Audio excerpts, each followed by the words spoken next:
We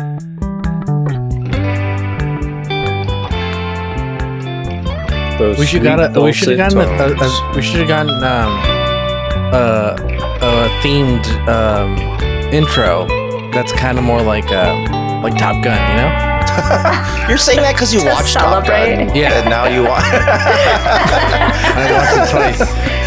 You watched it twice? Yeah, Is it really that once. fun? Well, I watched it once because I wanted it to be uninterrupted, and then I watched it again with Ben, my kid Ben, because he wanted to see it, and I would just like, I'm gonna see it to see if it's too boring for him or not, and he liked it. Oh, good. I mean, it seems exciting, right? It's very exciting. Like the new one, right? Not the original? Yeah. Okay. And then he did watch the original. Oh, okay. How does it compare to the original? It's the perfect sequel. It's a perfect sequel. Yeah. Oh. Yeah. Wow. Okay. They Tom like hit Cruise all the deserves notes. his biggest. Yeah. Yeah. Is there like a somber, like orchestral version of Danger Zone? No, but I wish there was. Is Danger Zone in it? Oh yeah, you know it is. Yeah. Okay, I don't know. They might You not. got it. You can't make Top Gun without Danger Zone. I don't know. They made Danger Zone specifically for Top Gun, right? Yeah. Yeah. They paid for it, so they had to use it again. Yeah, it's like their Rocky. It's like their Eye of the Tiger, I should say. Yeah. We I paid guess, for it. that's kind of how it works out. Yeah. Or like their Footloose. I always think of Footloose when I think of Danger Zone. When I was a kid, I didn't get that movie. Like I was like, why would there be a town that outlaws fucking dancing? And now as I get older and I see more fucking Republican fucking bullshit, I'm like, oh, that makes sense. Yeah. It's probably Alabama. Yeah. If you're from Alabama, I apologize. It's probably I just hear an Santa Clarita unfamiliar up north. voice. Move to fucking LA, California, and you can dance all you want. Oh yeah, dance in the streets. Yeah. Yeah. We have a new voice today. Hi, Jasmin. Wow. How are you? Hello. I'm super good. Super excited. Thank you so much for being on the podcast this week. And also, Of course. We're glad to have you because Sarah had to sit out this week. So thank you for Sarah sat maintaining out. our perfect 25% female ratio. Yeah. Oh, God. Oh, man. The recommended ratio for podcasts. Yeah. Oh God. Our progressive ranking would drop. It's not recommended by anyone. It just works out that way so often. Just that that Onion article where it's like two white guys and a girl start podcast across the nation. Yes. I mean, it was either how many Onion times or have we heard Hard this? Times. Yeah, Onion or Hard Times. Yeah, one of those. Yeah. Oh, shout outs to Hard Drive, by the way, for just completely demolishing Elon Musk. Nice job, guys. Nice job. It is an extensive article calculating how much they fucking wrecked him. It was, it's beautiful. It's a thing of beauty. Just look it up. He almost set himself up for it, which I was like... Exactly, which is why it's so good. Yeah, it seems like a setup. Like, why would you mention SNL when you were... It was anyway. Elon is not self-aware. I'm aggressively rolling my eyes. I want to ask the listeners a question. Write in if you have an answer. Is it okay if I watch the Strange New World show? It seems pretty cool and pretty fun, but I don't know if I'm like spoiling shit for myself. Because we don't know if we're gonna do the original series or anything like that. So I don't know. What do you guys think? Let me know. Drop us a line. I'm trying to think. I haven't made I'm gonna make a public fucking Instagram, so I could interact with people. But I haven't thought of a cool handle. So once I do that, you could message me directly. But for now, just message us or email us and let me know. None of you have any of you watching it? I've only heard that it's amazing. Okay. Like it's like, or not like amazing, but like for Star Trek, that it's really fun and it's really cool because it's Captain Pike, right? Yeah, it's Pike and Spock is his second in command. Which is weird. Spock has become like a guy they insert into things just like a lot in general. Well, it's the Spock multiverse. I guess I mean, I think literally it kind of is. If like minor spoilers, it kind of is what's going on. Like Spock, more than any other character, I think, is like the most emblematic of Star Trek as a franchise. I mean, I think if you just think yeah. of Star Trek, you think of Spock like first. Yeah, off like of that, if pretty you do much now. this is Spock. Or I mean, I'm Yeah. doing the live long and prosper thing. Oh, I with thought my you were hand. doing Sorry, the listeners. West Side fucking the Ice Cube West Side fucking sign. Well, see, Yeah. see, Vulcans are West Side, and then Oh, I Romulans see. are East Side, East Coast. Oh, That's why they fucking hate each other. Okay, You know, at least we have that's- Tupac and Spock and shit. Dang, Yeah, I can't believe Tupac Biggie's a Spock. Romulan. Yeah, that makes sense. It makes sense. I've always said, dude, fuck Biggie, fuck Bad Boy, and fuck Puff Daddy, dude. And fuck the Romulans. Rom unit. That's their. Yeah. That's their. Yeah. Their group, That's a record label. Yeah. By the way, Well- I want to say something Mhm. before you're going. Hey, if you're a new listener, I say this every week, but you may be a new listener. If you're easily offended, there's going to be a lot of jokes that are going to offend you. So, Yeah. thank you, but no thanks. Maybe you should stop listening right now.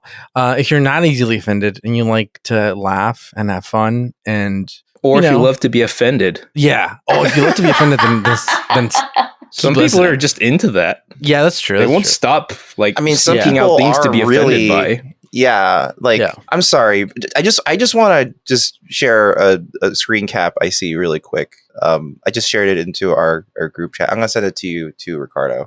So my that God, that dude. that picture of Dan, Yeah. there, he's frozen that way for me. In that Oh, posi- wonderful. Oh, that's beautiful. Absolutely. You are This is- frozen, this but is hold on, great. I have to see And this. I It looks looked beautiful up. to me. That's great. That's beautiful. I love that. I think I. Okay. Yeah. Oh yeah, yeah, yeah. He loves As long as my waveform's okay, we're okay. Oh no, you're Yeah. beautiful. The waveforms are beautiful. Also, my eyes look beautiful. That too. still is also beautiful. Excuse me. oh well, I also wanted to say something before we began. So this is What is this is that? a mild confession I have to make to Jasmin. Uh-oh. Because it's been a while. Oh, dude. This has been not, way- not, this is- not in this listen, time, dude. This has been weighing on me for a little while. I just need Sarah's to let not her even know. here, man. Listen. Okay. So I remember when I met your sister. I'm not going to say her name because I don't want to dox anybody. But I remember when I Okay. met your sister, right? Okay. And we talked for a while, and then we discovered we both went to the same college, same university. So we were like, "Oh, how has it been?" Because she went after me, right? Yeah. After me and Dan. Dan and I both went to the same university. And she mentioned all these changes, and I was like, "Wow, really? That doesn't even sound like the school I went to. It's like so many different changes. That's crazy. I can't believe they changed so fast." And she was like, "Yeah, Oh, cool. no. Well, anyway, go banana slugs." And then Oh, I was no. like, I just realized the entire time she had actually said UCSB and not UCSD. So the whole time I was speaking with her. About I the bet- wrong university? It was two. I went to UC San Diego and she went to Santa Barbara. So this whole So friendship she is didn't go to talking Santa built- Barbara. Oh, she didn't. Where? It's Santa Banana Cruz, slugs or Santa dude. Cruz. I went to Oh, Santa Santa Barbara. Wait. So then she said UCSC. Yeah. Oh my God, they're all rhyming. Oh. Marvin, you got it wrong twice, dude. Oh my God. I didn't even prepare enough to know that that's what that is. Oh my God. Okay, I but was listen. like, what? SD? That's none of us went to SD. Yeah. I know. So I've been holding on to that for a while. I just need to get off my chest that Okay. But it wasn't even right. I had like a 15-minute conversation with her about the Uh-huh. completely wrong school, and I was just going, "Yeah, that's And she crazy." didn't correct you? I don't know. I guess it was vague. I was just agreeing It was vaguely vague enough enough. that it all fits. Yeah. You know what? Since we're confessing, UCS I'm going to Charlie. confess something. I'm going to confess something. Okay. This person doesn't listen to the podcast. It's an old friend from high school. We all had a sleepover, and we're all really cruel. And what we did is we pissed on him, so he would look like he pissed on himself. while he was sleeping. Why would you need That's to really? extreme. We were all drunk.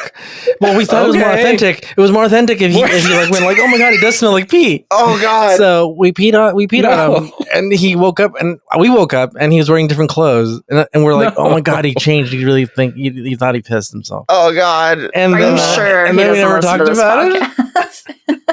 This is in But, high man. school. Yeah, it's high Oh school. wow! I think one of our friends told him eventually, but I'm making the public confession. All right, so guys, if you're a new listener, that's what Ricardo was talking about. Yeah. I'm gonna tell stories about pissing on my friends as a joke. As a prank. Yeah. Gotcha. so funny, Pissed on you. It's so funny. God. Yeah. God. I'm so sorry, everyone. Because we watched a very solemn episode this week. It's Sarek. Yeah. By the way, Ricardo, we had a listener last week send an email asking if you would recognize why Sarek is important in the grander scheme of Star Trek. Did you notice? Oh, I mean, the only thing I noticed, man, I was really high when I watched this episode, but I did notice that his name was the same name as the villain in Galaxy Quest. Is it the same? I think it is.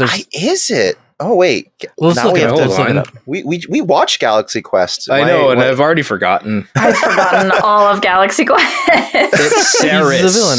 Sarek. Okay. Close enough. Close enough. Come on, guys. Yeah. They probably meant Sarek. There is one clue that they say in the episode itself. He says a name out loud. Do you remember? I don't remember what. Well, not him. Picard says a name out loud. Actually, what is the name he says? True. He says Spock. Oh.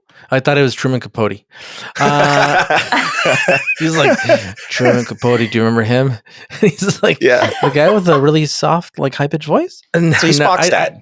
Okay, this guy's Spock's dad. Yeah, and he showed up in the original series as well. Got it. Same actor and everything. Same actor and everything, which is really great. New wife, though. Do you know why is there a lore as to why it's a different wife? It's because she died. It's it's like, and the timeline, that's like 100 years past. So she's human. Oh, so okay. Without too many spoilers. So this is Spock's dad. Wait a minute. Is Spock's dad in the like the J.J. Abrams reboot? Is it the same guy? I think technically, I don't think it's the same actor. It's not the same actor. Okay, but I think the dad character is there. Okay, the mom is there. Is Winona Ryder. Winona Ryder plays her mom. Yes. Mom. Winona Ryder. So that means that Johnny Depp plays the dad with the scissors in his hands.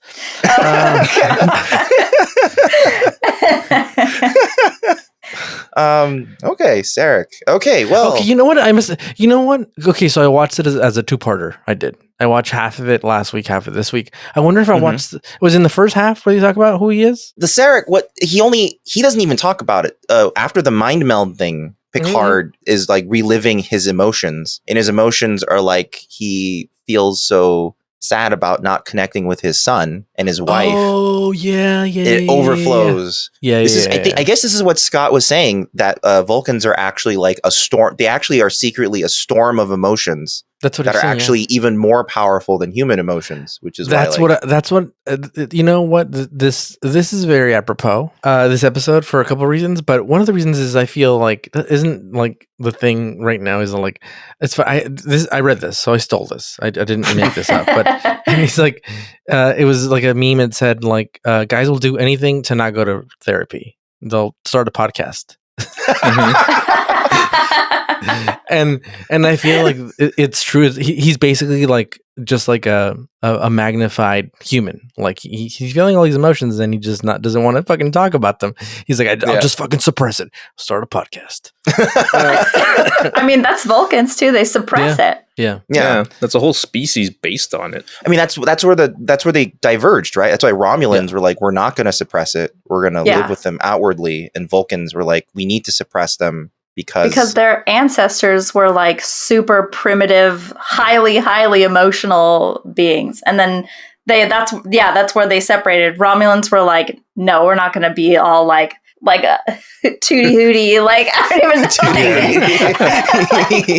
know. All these uptight Vulcans and like, and then Vulcans were like, no, we have to. They're gonna make Shelbyville marry their cousins. The Romulans wanted to marry their cousins. I thought that was the whole point of this proto-Vulcan species. Yeah.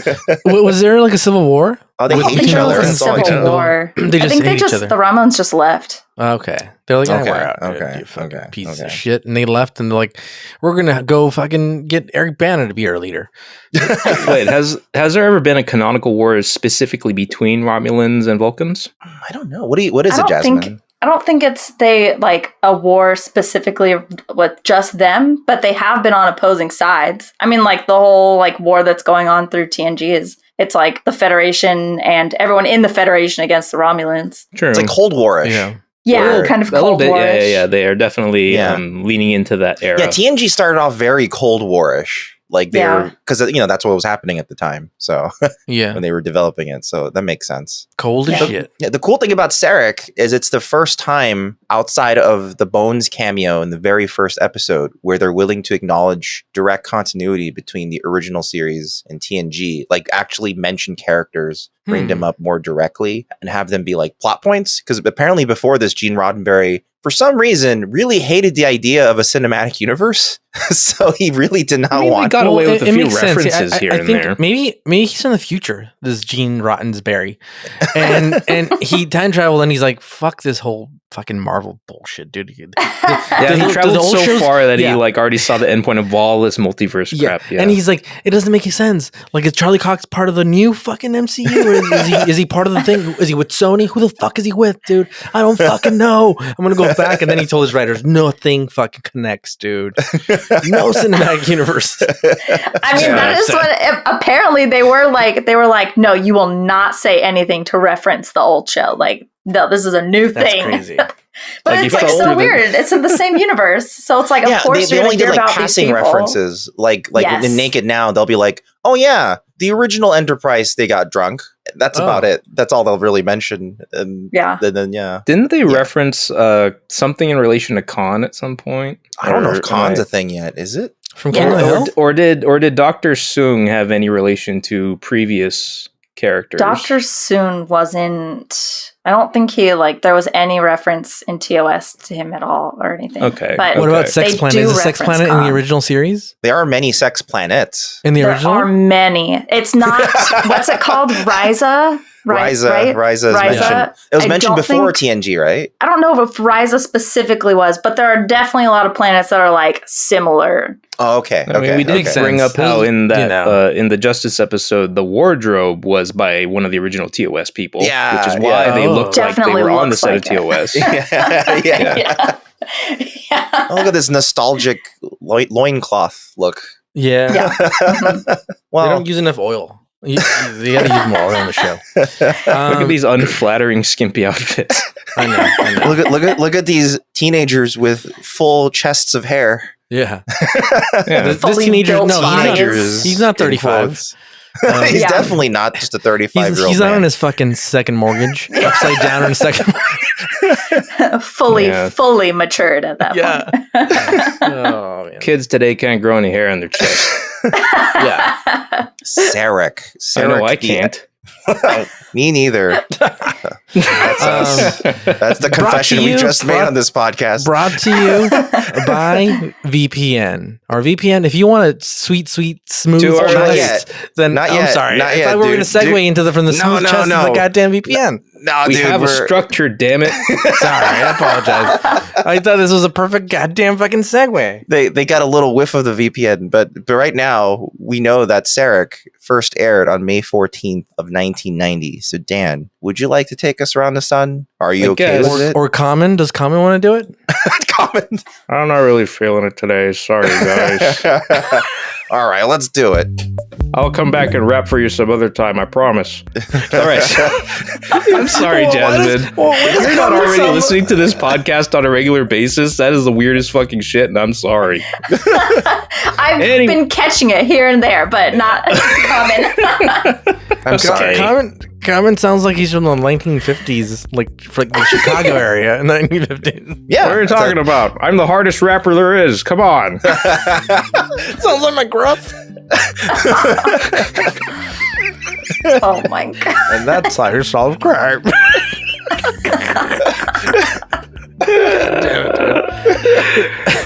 Oh my god. Okay. What happened? The last episode, I think it was the last episode, I brought up how Sinead O'Connor's Nothing Compares to You was like on top of the Billboard charts for like a whole month.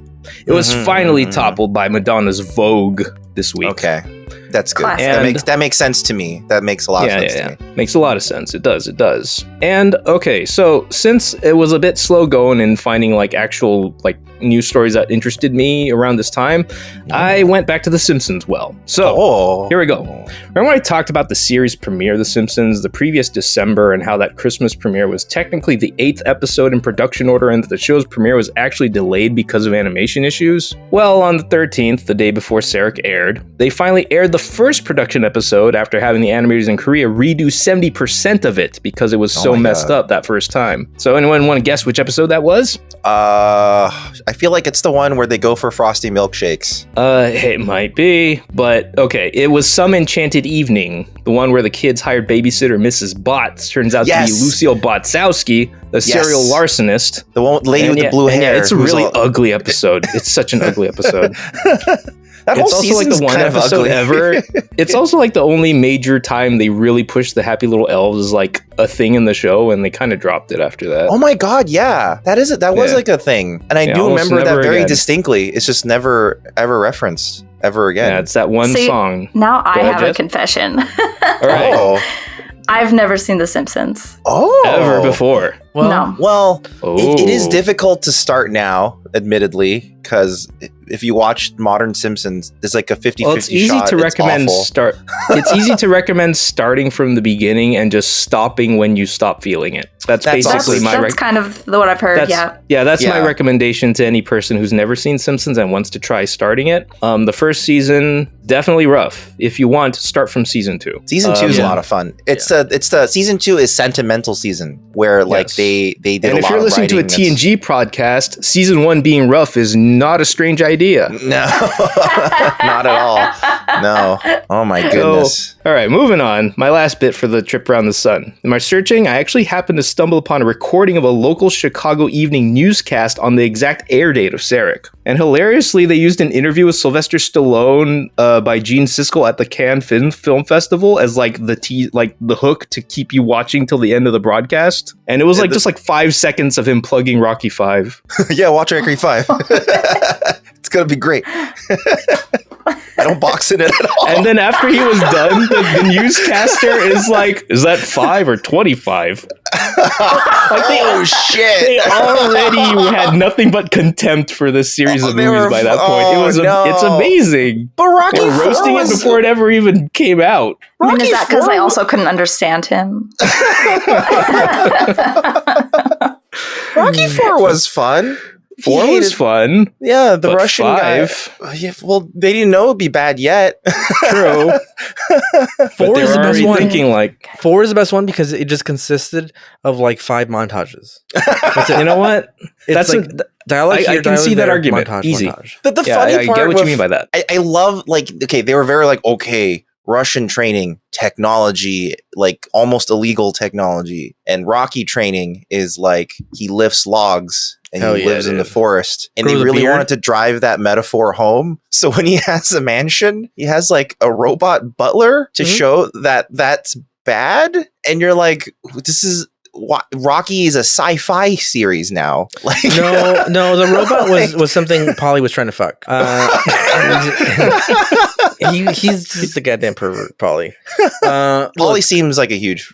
Watch 1, 2, 4, and then the last one. Three's okay. What's wrong with 3?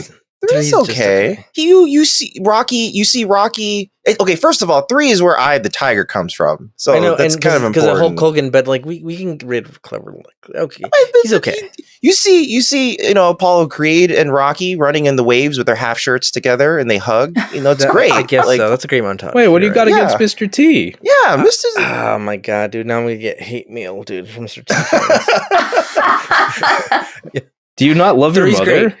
All Rocky movies are the best, dude. Except 5. Okay, you're just making a blanket safety statement, so no one will cover all the bases. But seriously, 5 is the worst one. Like they had no business getting made. It doesn't make any fucking sense, and he just proves that he's a deadbeat dad. Yeah, that's the worst part. Where I see like the point where they were like, oh, let's have a struggle. Let's have him go back to his roots. and like a struggling guy. Instead of like Rocky 4, he's like a rich millionaire. So it's kind of like hard to have him as an underdog. Yeah, you know. But then, you know, they're like, okay, let's have him suddenly lose all his money. So now he's an underdog. So that's kind of an interesting idea. Basically, Rocky Balboa did what Rocky 5 wanted to do correctly. Yeah. Where Rocky Balboa, it makes way more sense. Where it's like, you know. I have another confession. You've never seen any of the Rocky? I've never seen a Rocky either. It's okay. It's okay. You've seen Star Trek, and that's what we're actually here for. Basically, Italians punch each other a lot. That's Rocky. We owe you an apology, I think I've seen the important bits. I think I've seen like the classics. Like you saw the part where Rocky punched that guy, right? Yeah. You saw that clip where Rocky punched the guy? That's all you need to know. Yeah. That's all you need. Look, you know what else is all you need? All you need is a good VPN if you want to be secure in the internet. Get oiled up and get your VPNs. Do you want to get oiled up safely? Right through the fingers. Then you may want to use a good VPN like ExpressVPN. Listen, people are traveling a lot these days, and you know when you're traveling, people are traveling again, dude. I know, it's crazy. I've been traveling. Sarah's and I have been traveling. You know what? This is the worst. Signing on to airport Wi-Fi. It's pretty bad. If you want to get your fucking identity stolen, sign into that fucking free Wi-Fi at the airport. But if you don't, and you appreciate your fucking privacy, you don't want the government knowing what kind of porn you're buying. So you want to get a good VPN. These VPNs, you could log in anywhere. You could log in, any free Wi-Fi. Log in, dude, with the VPN. It's gonna be safe. Yeah. I still wouldn't do any banking on it, but it's safe. And if you had to, it's much better than if you didn't have the VPN on at all, so, because like you said, Ricardo, once you were on vacation and your credit card got stolen, you had to handle a bunch of stuff just on your phone, and VPN helped. So if you want a great VPN, we like ExpressVPN. I personally use it. Dan personally uses it. And I think Ricardo's using it too, right? Yeah, I remember I was with when I was with another company. I was very explicit about that. And then my contract ended, and I needed a new one, so I joined this one. And this one's a lot better because if you're a gamer, you can log into the VPN. Oh fuck! I shouldn't be saying this. I don't want to get banned. What you can do is because you can do region specific gaming. Yes. So like, say you're calling Call of Duty, and you're like, okay, I want to be in Europe. Well, you can put the VPN on your Xbox or your PlayStation 5. Yeah. They have one for each of those systems, and then now you're geo VPNing, so it could look like you're anywhere in the world. This is also how you buy digital games earlier on consoles. Ooh. Use the VPN and you change the location you're in, and it'll be available for purchase earlier and or cheaper depending on what you're doing. That's what I was hearing. yeah, exactly. So interesting. Yeah. You guys want ExpressVPN? You head on over expressvpn.com/newbie Star Trek. You sign up for 12 months and you get an extra 3 months for free. That makes that whole package 49% off. Really good. Also, here's a thing I've never mentioned before. ExpressVPN has a 30-day money-back guarantee. You don't like it, you try it for a month, you don't like it, you can just get a refund. Totally fine. I actually completely forgot about that. We should mention that way more often. Yeah, that's actually really good. That's actually a really strong selling point I've never said. What the hell, yo? You've been holding out on everybody. Listen, I'm a terrible salesman. That's just a great policy. It's a great policy. It's like it's like, hey, I think not a lot of companies are doing that anymore, but like it's just such a good thing. Like, hey, we believe in our shit. You're not gonna leave in 30 days. You're not gonna leave, and you'll find out if you don't like a VPN within a few days. Like, it's fast. Yeah, you're cruising looking for a certain type of porn, and then boom, here comes the judgment police. Because you're looking at furry shit. Listen, you don't want to be judged for your furry shit. Yeah. Also, you don't want to be judged. Don't be looking at porn at work, guys. Oh my god! So you just head on over to expressvpn.com/newbie Star Trek, and then you'll get those extra 3 months for free, which means total of 49% off. All right. Wow. Listen. Let's finally get into this Sarek business, shall we? Ricardo, could you please tell us what happened in this episode? Oh boy, so many things happened. This episode, I'm going to start off with a goddamn rant real quick. Well, actually, I wanted to ask Jasmine. Oh my Jasmine, god damn it, Marvin! You I was had him getting going. ramped up to go. You can't Sorry. just stop a fucking train like that, dude. You gotta warn me. I'm so sorry. Jasmine, you asked for this episode. I'm just curious. Why did you want to choose this episode? I am obsessed with like I love Spock first off, like everyone does, but I'm obsessed with like knowing like the backgrounds of our favorite characters. So like when you have Spock, who I loved TOS and I was obsessed with Spock, and then TNG, it's just kind of like I like was looking for Spock. And then like Searching for Spock. Searching even. And I just like having, when you have like characters that everyone is like they love, and you find out more about like their backgrounds or their like histories or stuff like that, it's like my absolute favorite. And then throw a little intense themes and I'm all back. It is intense. Like good. the episode's essentially an exploration of like, you know, Alzheimer's or a similar type of, you know, disease in And like Alzheimer's just like or maybe family dementia. getting older, like or just getting like- older and like coming to terms with that, you know, even a it's great like man when like you're- Sarek isn't going to live forever and has to Mhm. face mortality. And it's a heavy episode. It's Yeah. it's Well, the not first, just mortality. It's like, well, for me, like I have like a personal like fear of my mind going in old age. Oh yeah. Oh yeah. And I'm ready. That's I'm ready like for one it of to the go. scariest things in the world to me. And you know, seeing it happen to Sarek, it's like, oh man, that really sucks. It's affecting to watch. Yeah. It's a very emotional someone as episode. like as huge and like untouchable as Sarek, because he's like just such a like noble ambassador, like he can't do anything wrong, like he's so great, and just that he's affected by Ben Dye syndrome is like, whoa. Yeah, he's the guy who essentially And he kind of doesn't even built know about huge it. It's so portions. devastating. Yeah. That's like why it's like more, it's like it's about getting older, but it's also about how it's affecting your family around, even if they're not all like his like actual family. It's like how his disease is affecting everyone around him, Mhm. which Good is point. like so sad. It is. Oh, Ricardo, I got really serious. Yeah. we cut you you can off claim- getting very angry about something. I'm still very fucking angry, dude. The reason Oh, it's sad okay. doesn't Get make me. Here's the thing, dude. Let me tell you something about fucking America. If you're a listener from another country, Mhm. at 65, the government says, "Help, Mm. airline pilots, come here. 65. You turn 65. We don't trust you with 225 souls. Can't trust you with that many people. Get out of here, dude. You can't. We can't trust you. Get out of here. You're done." Mhm. But then at Mhm. 72, the government's also like, "Oh, you want to be president? You want to be in charge of millions of people? No problem. Remember, we didn't trust you with 230? We don't give a shit after 2 million." And Ricardo, yes. you have made this exact point in a previous episode. Yes, but this episode really pushes the fucking idea that people gotta know when to fucking walk off, dude. Exit stage left, dude. Let another fucking Sarek, a young Sarek, you know, look, he doesn't have to be young. He could be 45. Anything under goddamn 65. If you're 65, get out of here, dude. Sarek, you went past 2 terms, sir. You gotta get out of there. Is Sarek elected to his position? No, he's just appointed, like in most ambassadors are. I guess there is an argument to be made that like this is partially his fault for trying to like put a button on on too his long. career when he shouldn't have. You know, Yeah. Yeah. No, He's already there's accomplished so ego much. to Also, reckon with here. Yeah, definitely. exactly. Yeah. He had accomplished so much. Why not leave in a high note already? Why the higher note? It's Well, like going to here's the Costco and going problem. like, look, there could be something better at the end. I'm gonna keep going, and this Costco never fucking ends. And you're like, well, there may be a bigger fucking size pint of fucking mayonnaise over there that I'm not seeing. You're like, no, this is big enough. No, It's gonna last you 3 You know what years. this is? This is Bernie campaign 2028, Ooh. Yeah. where it's like, Yeah. dude, Well, you were about it to say has a to be point, someone Jasmine. else now. Jasmine, you were gonna say something. Sorry. So Did we cut you off? Sorry.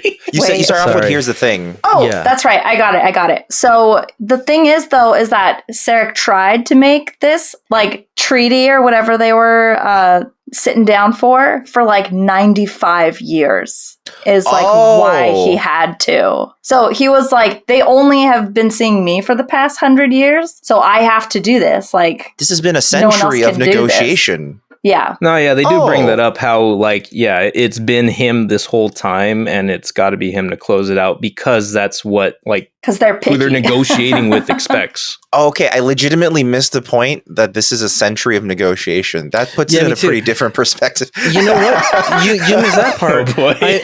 I missed the part that where he's Spock's dad, which changes everything. I still think this guy's a piece of shit for fucking retiring.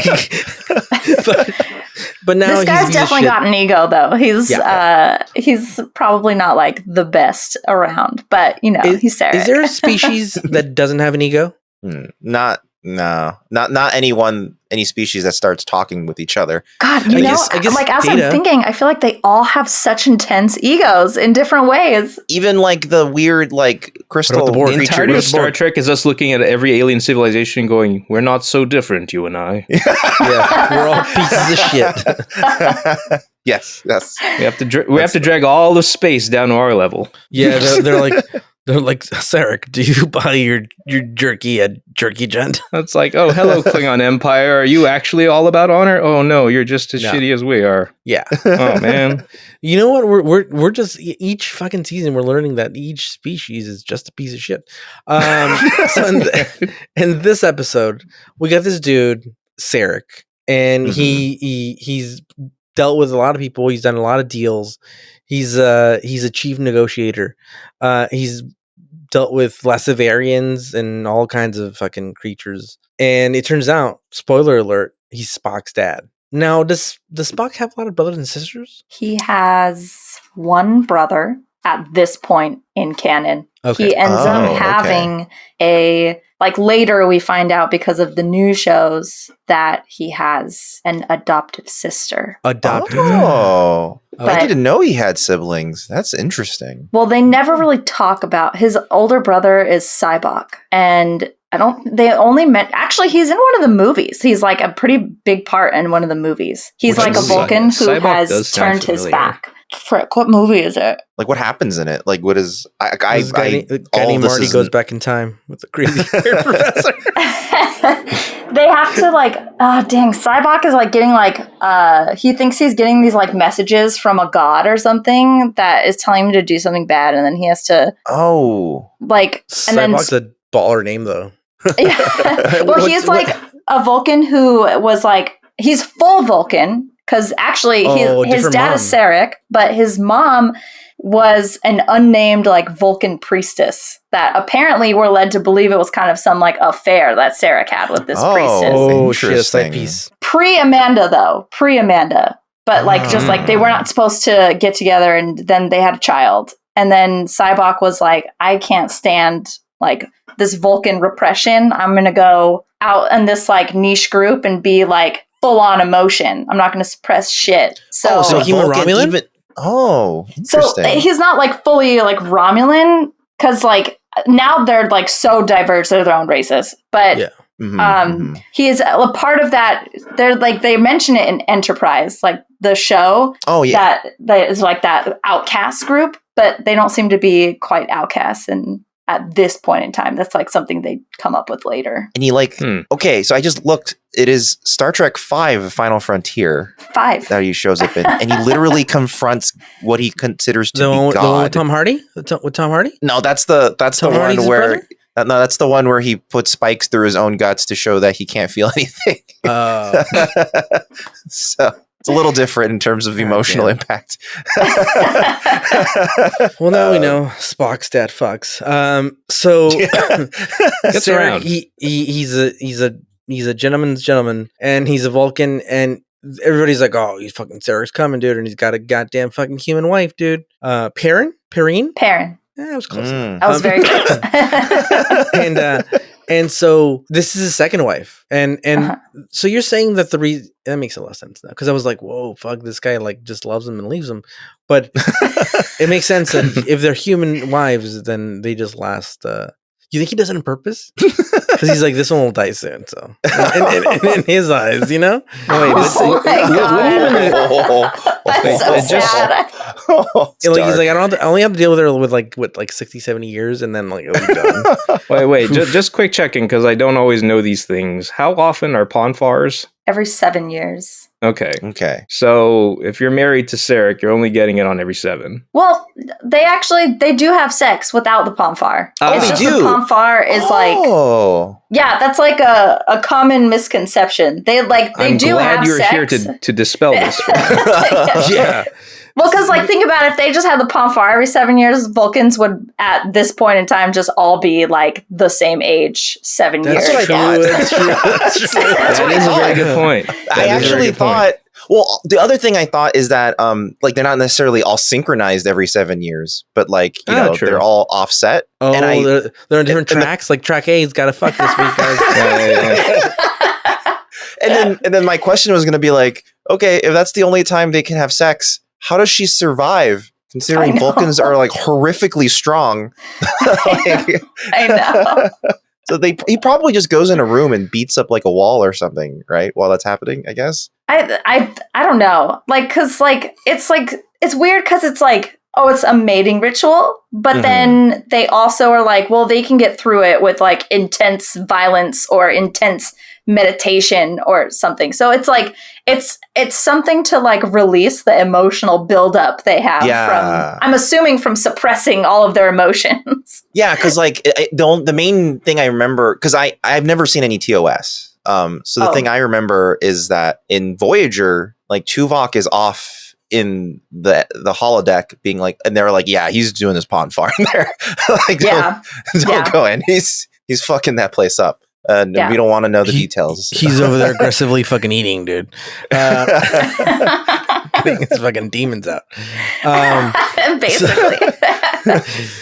So goddamn fucking everyone's excited this dude's coming, and like they're like, oh fuck. Now I know that's because they're like, oh, Spock's dad's coming for a fuck, dude.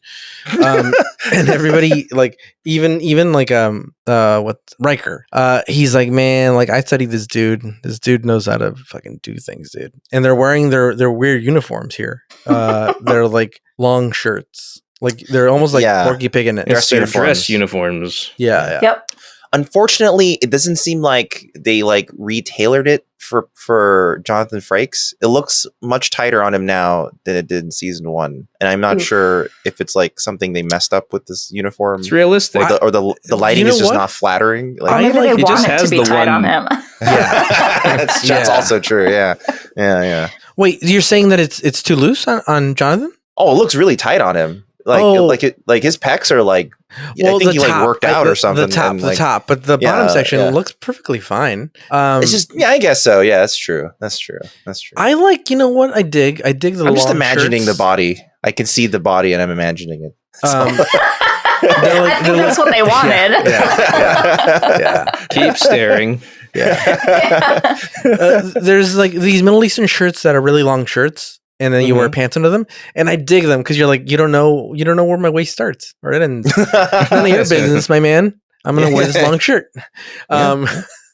You don't know how long my torso is. And they're going down the hall, and they're like, yeah, this guy wants a fucking pool in his goddamn fucking room and all this bullshit. And then they show up. They go to the transporter room. Sadly, transporter is being run by your typical officer, and not by Jason Statham, the transporter, the best transporter in the game. And then they show up to they beam up, and I realize right away, I see them, and I recognize. I guess he's not a translator. Who's this guy in the back? The tall guy. Tall guy's like his assistant, I think, or like understudy almost. But he has powers like Deanna Troi, right? Or am I crazy? Vulcans are telepathic. That's what I'm thinking. Okay, and he's a Vulcan too. The dude in the back. Okay, that makes sense. Okay, so this dude, I recognize him right away, and I'm like, that guy is fucking shady as fuck. I don't like him. He's Rocco Sisto. He played he's in the movie called Donnie Brasco, which is about the mob, and he plays Richie Gazzo, and I don't like him. And I'm like, I didn't like him there, and I don't like him here. And immediately I started to get really suspicious about him, and I wasn't wrong. And so they show up, and they're basically going to do this deal that this dude Sarek's been working on for, you said, over 100 years, 200 years, 95 90 years. years. It's a lot of years. It's a lot of years, dude. And he shows up, and this guy's tall. And he is, now that I know, he's Spock's dad. Doesn't look a lot like him. Mark Leonard, the actor. He's Spock, the character's dad, not the real person. We needed that clarification. Yeah. This guy does give me like a Ricardo Montalban kind of feel, doesn't he? A little bit. A bit, yeah. Got Wait, which guy specifically? Sarek. Oh, Sarek himself. Yeah, Mhm. yeah. Yeah, a bit. I get what you mean by that. give him a low cut shirt, and we'll see how much he fits. Scruffy His up there a assistant little keeps bit. on reminding me of Kamal Nanjiani, Oh, I can see that. like a very Yeah. tall Kamal Yeah. Nanjiani. Yeah. Oh, the gangster guy that I don't like. Yeah. Yeah, That guy? he's not a good guy. Yeah, whoever the taller guy is. And so now, okay, I'm confused about something. May you clarify it? I was inebriated when I watched this episode. So what's making them be so emotional? Is it Sarek that's giving off this thing, or is it the pool that they're by that's giving off the thing? Oh, yeah, it's Sarek. It's Sarek, Sarek, right? like, Okay. he's deteriorating, but because Vulcans are telepathic, he's like projecting out to people. Yeah, got it. What did you mean now by that makes- pool? Well, The goo they have this pool for the pool. They have that Lagarans. pool in the room, that hot tub in the room. Oh, And the first it's some time- sort of like sinister 'cause- pool. Well, because That the was- thing is, it's got fucking ghouls in it. The first time I saw this movie, I mean this episode, the first time they get really aggressive was by the pool, and I thought there's got to be chemicals in the pool that are like giving off. You know me, dude. I'm like, they're gonna fuck something up. We know that they're notoriously known for like fucking up their Uber rides, and I'm like, there's something in the pool that put too much chlorine, and it's making them get really emotional. Can I interrupt fucked- you just they to fucked up, bash like- on Wesley for just a second? I knew that was going to come. Well, only because like it feels like it's always Wesley whenever they're like preparing something special for like a species they're about to like intercept or interact with or welcome to their ship. He's always like, "Why are they like this?" He's always like, "This stuff smells awful." Yeah. Well, he's a They stupid eat this kid in the main stuff and cast. Yeah, it's like Jesus. This is their But you know what? culture. This is what they are. This That is one only time- the 1,000th time we've seen a new species. Why are they different? God, Wesley's so Though- racist. Look, you know how I feel about Wesley, dude. I think he's a piece of shit, dude. But that one time, he's like, "Oh, this is what they eat." It turns out that those fuckers were terrorists, dude. So That's true. Well, that's That's just true. him as a terrorist recognizing other terrorists. Game recognizing game. Yeah, it takes one to know I one. see it. Yeah, I get it. Dude. That's not special. He's not special. That makes a lot of Can't sense. recognize this game. Yeah. And so Sarek shows up and he's like, "God damn it, dude, you fucking idiots, dude. I said no fucking painting on the wall, dude. None of these fucking Jackson Pollocks. Get them out of here, dude. You fucking idiots." And now that I've seen the episode all the way through and I'm rewatching it as we're going through, I realize that maybe he didn't want to be emotionally compromised, right? Like, because he gets emotional with the music. Could he have gotten emotional with any artwork that was hanging on the walls? Probably, right? Maybe. I mean, do you want me to say? Like, Yes. Yeah, please. yeah, of course. it's because it offends the Lagarans. Really? Oh, so it is really? specifically it is. So that's not an excuse. It literally does affect Yeah. the Lagarans. Okay. It's, They the don't like Lagarans need a bare. They has to have bare walls. The walls can't be too bright. There can't be any furniture in the room whatsoever. Only their goo pool. Just a goo. They're, Yeah. they're that lady that on that fucking Netflix show, the minimalist lady. Wait, Marie Kondo, was that her name? They're that species comes from her. This does He's like, not "Nothing, bring nothing." pleasure or whatever. Yeah. I don't remember what she said. Yeah.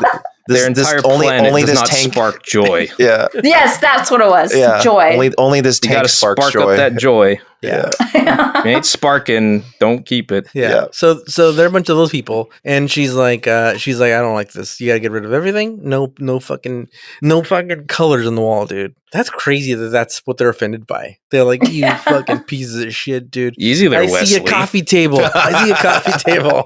It's like we have to live our lives miserably, so I don't want to see you enjoying any of this here. Well, I think like we've seen like other negotiations where they're like the guy who's deaf, and he was like, the negotiation requires a triangular table and 2 torches, and you're like, okay, sure. You're like, so sir, there's a fire hazard with that, and he's like, oh shit. Yeah, and we need to be on top of a mountain, in order for that. So they're oddly specific sometimes. Yeah. So Sarek's like, I told you goddamn fucking idiots, that you gotta get these colors out of here, dude. And he gets out. He leaves the mobster from Donnie Brasco. He's like, let's get out of here, sir. Let's let them do their work, dude. And he's already getting worked up here. Like you already see the signs of his emotional. He's not logical at all. He's just, what the fuck, dude? It sounds like my dad when I would like hold the flashlight while he's fixing the car. What the hell, dude? Get really emotional right away. You're not fucking aiming the flashlight at the right place. So then this is a funny bit where Wesley. I'm jumping ahead, but I just have to talk about this before I forget. Wesley has a hot date, and he's like, "You think we'll be done before this goddamn date?" Like, well, he wants to be done. He's like, I got a hot date, and then when they start getting really aggressive, like he tells Jordy, "You're just afraid because your fucking dates end up with fucking mandolins on the fucking beach," and it's.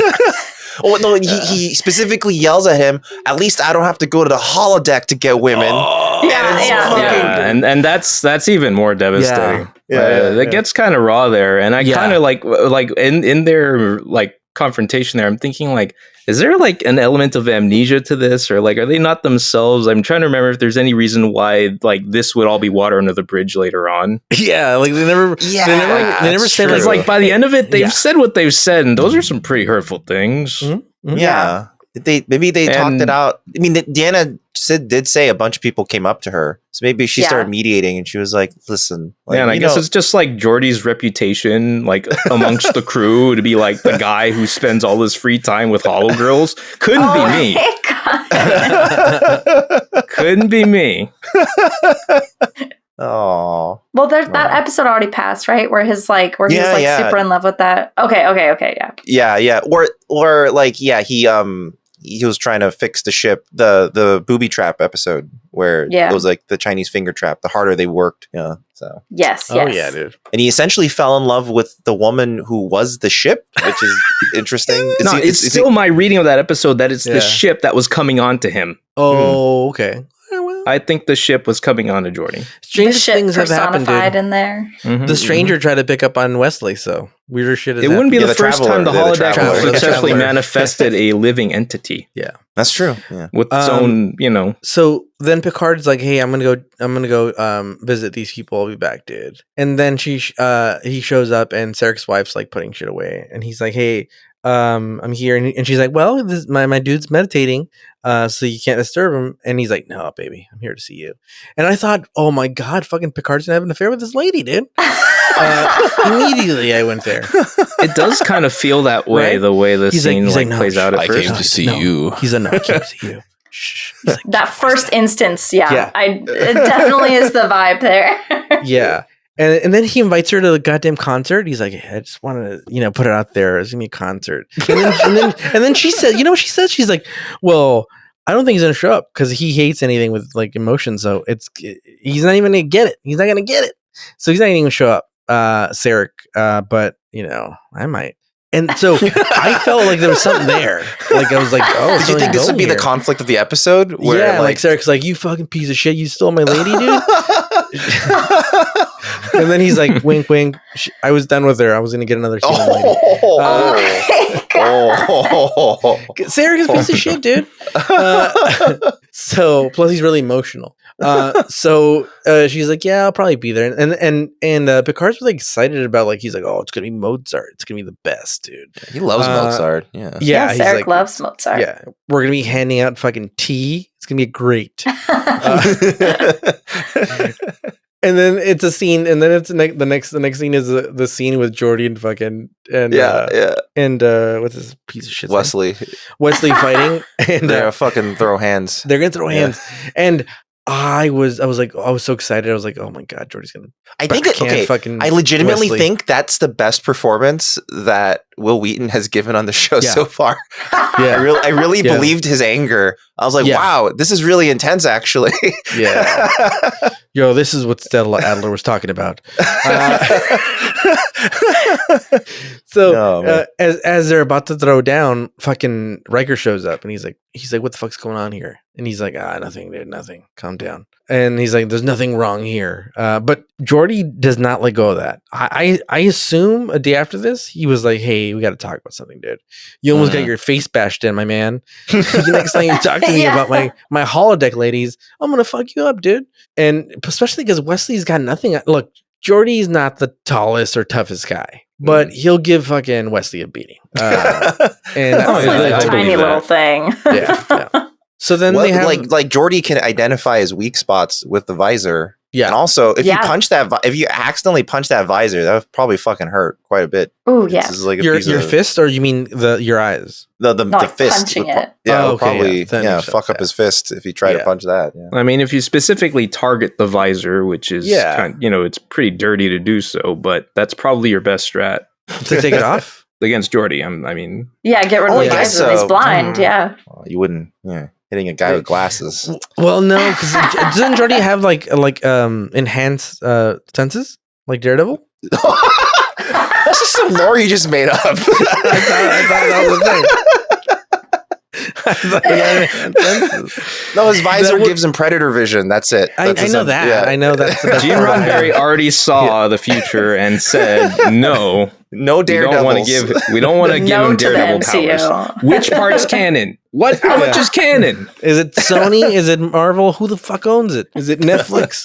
So then they go to the goddamn concert and fucking Sarek starts crying, dude. Mozart, he fucking loves it. Look, I've listened to a lot of music, a lot of sad music too, especially in my younger years during breakups. Put on some fucking Elliott Smith, dude.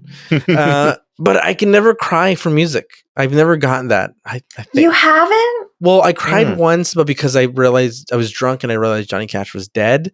But it wasn't. That's different, though. But I was listening to Johnny Cash when I remembered. So, but I feel like that's a cheat because it was triggered by the death of an artist, not by. And I was drunk, so that doesn't count at all. I'll be honest. This is very like audiophile-y of me, but I have been emotional after listening to music. But on I listen to CD quality on very good headphones, and it's the first time I hear it. Marvin, you had us with the sweet thing, and then you lost us with well, I have these headphones that they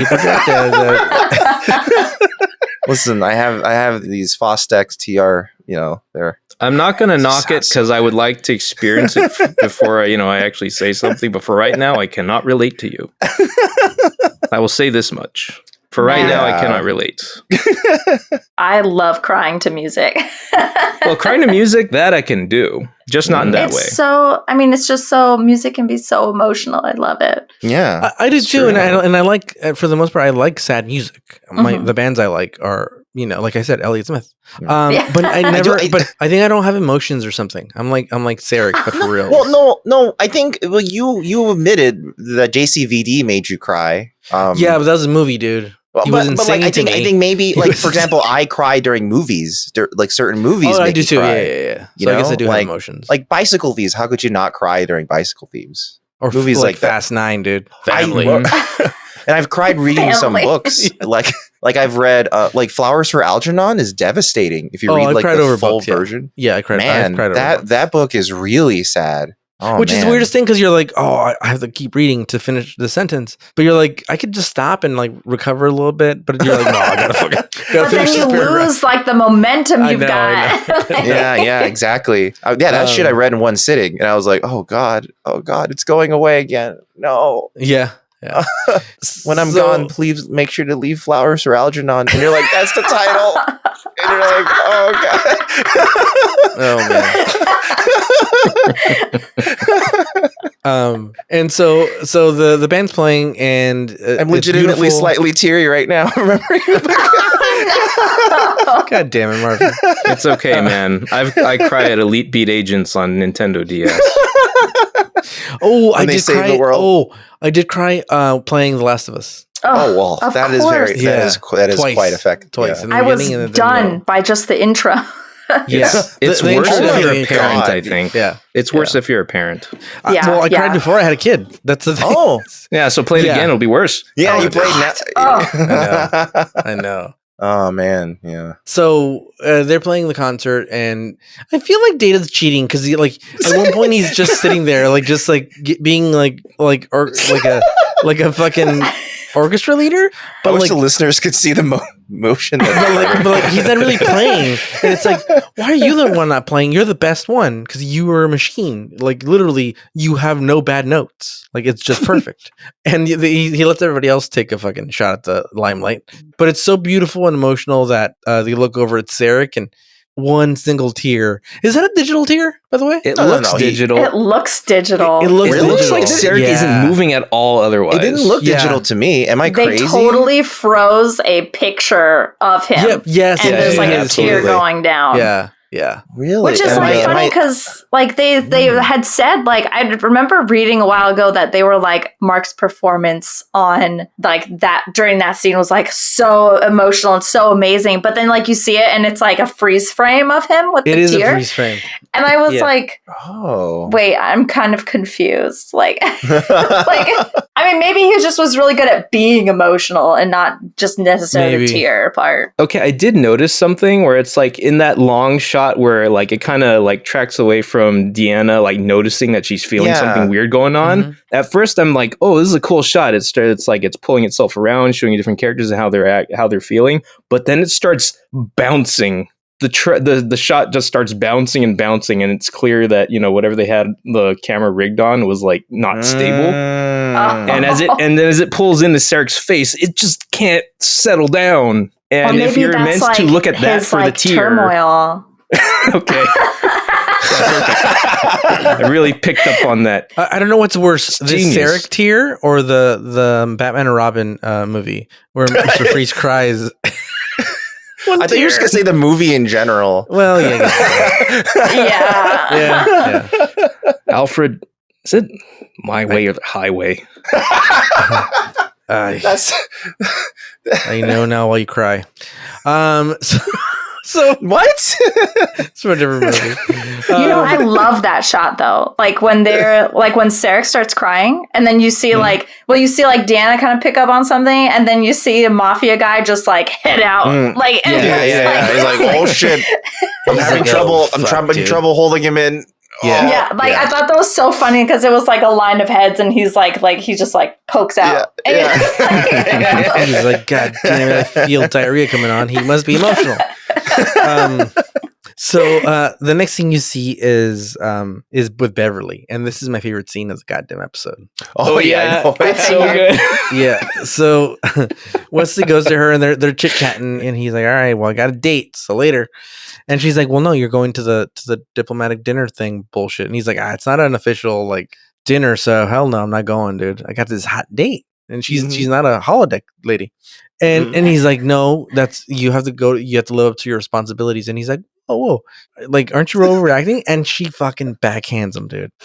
She backhands Wesley, and it's one of my favorite scenes of the season. It's kind of shocking. It's a okay. The funniest part Well, to it's me, because it's like at that moment it's undeserved. It's like it's a sudden escalation given where they are in that conversation, which is kind of hilarious. the funniest part about it to me isn't even in the episode. It's if you go to Memory Alpha and you read how they describe it. It goes, Dr. Crusher summons Wesley to her office in sickbay. That adds up. And after picking a fight with him about not having attended the concert, she slaps him as hard as she can to make Wesley tell the truth.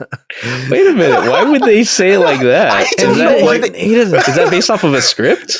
I have no idea. I can actually look that up. I'll look that up while you guys keep going. But Well, he basically, it was just like, I think you're overreacting. I'm gonna take off. And then she's like, "Don't you fucking leave." And he's like, "Well," she's like, "Where are you going?" He's like, "Away from you." And then she fucking backhands him. No, she doesn't backhand him. She actually I should slaps him the right way. Yeah. just smacked him. I think a I good wanted one. the backhand because I feel like it's more insulting. Yeah. Because you're like, this may not work, but it's gonna look cool if it hits. Well, the script specifically says Beverly slaps him hard. So, And then And she she says says as that much later. immediately. And then I just Yeah. slapped him really hard because I little bastards had it coming for 3 seasons. Yeah. Well, to be fair, it was the battle of the pieces of shit. Because Wesley's a piece of shit, but Beverly is a Debbie mom. She's always leading him at places. When she was again, for a recap for a new listener, in season 1, when they were all going to die in the Enterprise, she chose to be with Picard instead of her son. She's definitely a Debbie mom. She's like Right, my last while moment. treating She's a like military wounded mom. people, Yeah.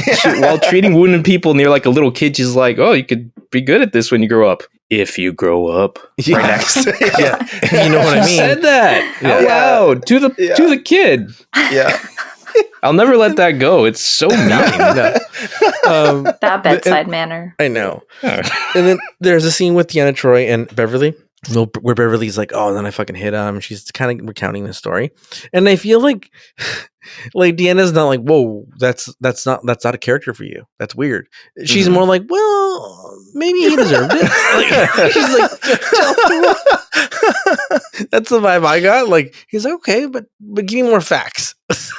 She was like, so what were you thinking? Like, Yeah. Yeah. That's actually what she says. Yeah, she's like, how did it make you feel? Because we're all wanting to experience that. And if you could just give us a little hint of what that felt like. Like, think about how You it didn't, like, get a felt, so I video, did can, you? so empathic, using my empathic abilities, I will also know how it felt. live vicariously. Yeah. Can Deanna Troi give you emotions if she wants to? Like transfer them. Yeah, like if she's scared, can she give you like Jubilee? Not Jubilee, Rogue, right? Isn't that those are powers? No, I don't think she no, can I do don't that. think Rogue so. Oh, What X-Men like, does that? I don't know. Oh, Gene. I mean, Jean might be able to, but I don't think Gene that's can do necessarily what anything. happens That's- all the Yeah, time. Gene Gene's can do power is she can anything. do anything. yeah. So Like- so with Deanna Troi, can she like so say there was she needed to make somebody feel scared or something. Can she I don't do that? think so. No. I don't think she can. Because the point of why her powers are empathic is because she's only half Betazoid, which are a telepathic race. So it's Right. like she didn't get the full strength of her telepathy. So it's only And even empathic. She can't a- read minds. That's true. Right, and even a full-blooded Betazoid doesn't necessarily have the ability to project their emotions onto others, right? It's Yeah. more about being able to freely read and Mm-hmm. and. But I think like that's you the same like with Vulcans. It's just that they have the Ben-Di syndrome that it, like exacerbates their Does a intense projection primitive only- emotion. That's actually a good question. Does does that projection not occur until the Ben-Di syndrome like sets in? Like, do they ever have the ability to project otherwise? I don't think so. And I think it's like weird that it's projecting. Like, I don't think that's actually like a symptom of Ben-Di. I think it's just like that happens to be happening right now. Sarek just it's happens just to be an odd. Omega class mutant. Well, it might be because like his like mafia guy is trying to like patch it up. So there's just like a lot of Oh. weird mind stuff going Yeah. on that's Right. affecting Do- everyone. If Vulcans are telepathic, do they communicate with each other telepathically as often as Betazoids do? Because it seems like Betazoids purely talk telepathically. Yeah, that I what think Vulcans- Betazoids rely way more on it. I don't think Vulcans do it that often. Because I actually didn't even fully realize that Vulcans were actually fully telepathic until I saw this episode again. And I was like, oh, right, that's a thing. I always thought their telepathy thing was only the mind meld, where they have to physically make contact and then we can talk to each other telepathically. I didn't realize. I'm not sure. Like, I can't remember if it's like, because Vulcans are telepathic race, but I can't remember if it's like some of them just have it like stronger than others, or so it's not like as reliable as like Betazoids would have for communication. But that might just be like me pulling something. I don't know. It's interesting. But they yeah, definitely it's like, rely on it less. yeah, because Romulans are not telepathic, No. right? Okay, so Mm-mm. that's part of what happened after they split, is that Vulcans gained telepathic powers. I feel like you could use that like a lot for like in the stuff. But I don't know if that's actually, was it used a lot in the original series? Not a To help? lot. Okay. I think it's like I think they just kind of like it's there, so it's like whenever we need that like I see. It's like a device. I see, yeah. No, that totally okay. tracks. Okay. Yeah, Okay. because they don't use it too often, but maybe canonically you could explain it as like the Vulcans are like one of the alien races that are like so close to humans that they're like, no, we have to speak out loud because humans are here, Yeah. Okay, I'm sorry. I was looking at Vulcans on Memory Alpha because I'm trying to learn more as well. And I'm looking at it and I just scroll down about halfway down. It's just pictures of nude Vulcans. What? No way. Like, why? It's What like the Vulcan male chest, Spock's back, the Vulcan posterior. What? Wait, Hold like on. what's this section title? Like why? It's not why? it's not even a titled section. It's under physiology, I guess. But like halfway down it's just showing like all of the naked. Do they have two dicks like Worf? Like Worf? I'm just like, okay, sure. Marvin, you didn't answer the question. Oh, I'm sorry. I don't know. Do they have two dicks? You're looking at the pictures. Well, I imagine it's only a Klingon thing because Vulcans, I don't know. They're you have a regular mysterious. penis. One for all. and then so the next scene you have Donnie Brasco going to Data onto the bridge, which I don't like. I don't like that visitors could just randomly go up to the bridge. I don't like that. That never feels right? Yeah, it's like, especially in like a post 9/11 like world where you're like, no, you gotta lock the cockpit, dude. You gotta lock the cockpit, dude. And these people are like, all right, they teleport into the goddamn fucking bridge. All these goddamn protocols, dude, that are broken. It's their best lit set. So they use it. I guess so. Well, and didn't they say that Data was giving him a tour? I guess so. Yeah, yeah. he is giving him a tour at that moment. Yeah, that's true. But those Donnie are pretty like intense questions. I know. And Donnie Brasco's like, hey, he's like, if shit went down, dude, let's just say he starts talking like a mobster. Let's say Sarek got hurt. He fell, he hit his head, he cracked it open, and he was dead. He's like, could Professor Xavier could he deal with the negotiations? And he's like, well, why would Sarek be hurt? He's like, I'm just saying, he slips on some soap. Anything could happen. Dies. Anything could happen. Yeah, you know? Falls in. Yeah, it'd be a real shame if Yeah. And then a knife. Yeah. Maybe he fights a android and he loses.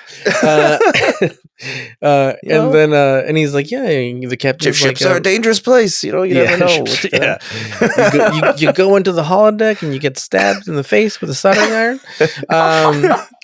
And then he's like, yeah, no, the captain can negotiate. He's done a lot of negotiation, dude. Don't worry about it.